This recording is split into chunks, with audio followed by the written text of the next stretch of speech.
just called upon to say a few words.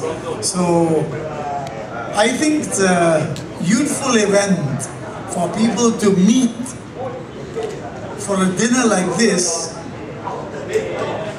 at an auspicious time in life, the age of 55. It means a lot.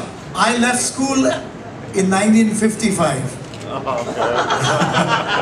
You are celebrating your 55th birthday today here in this hall, and we had a lot of fun looking through all those pictures, and it's really frightening sometimes to think what you will really turn out to be. The reality of it. But it's fun, and it's wonderful to know that we don't only grow and change physically, but mentally and in so many other ways. Thinking of the time when I taught you in school and ran around the class with a cane, and now, you know, like listening to you and seeing people like Desmond Tia, you know, organizing this whole thing, the amount of maturity that has come up is fascinating. That's why I think one great writer said, the child is father of the man. The child is father of the man. And I was thinking of it today, that what does it really mean? It means that one day, a child will be able to tell his father many of the things that his father doesn't know,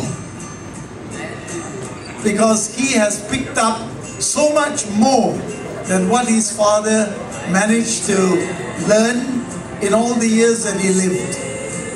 Because times are changing, technology is changing, and so that, for me, that's the meaning of it. The child is father of the man.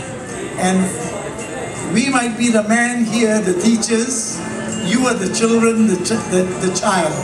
And today, you are so much more advanced than all of us. And you know so much more, and you are doing so much better in life. And I think that's a great thing. And it's wonderful. This seems to be the only class that seems to be organizing reunions. I wish more classes from St. Thomas would pick this up.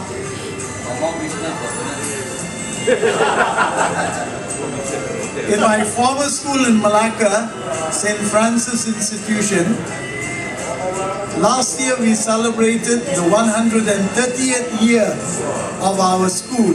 Our school is 130 years old. It's just opposite Malacca High School. I was educated there from Standard 1 to Form 5, and I was in the boarding school.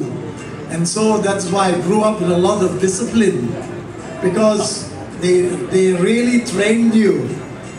You get up 5:30 in the morning, you go for your prayers, then you go for breakfast. It's all, there's a timetable, and it's all scheduled. And I'm glad that I went through that kind of training. And so when I became a teacher, I also decided to put some of the discipline that I had as a child in school to those that I was in charge of. And if I was too hard on you during those years, I apologize. I apologize. No problem. We thank you for that. Any volunteer come and show your butt better than this market.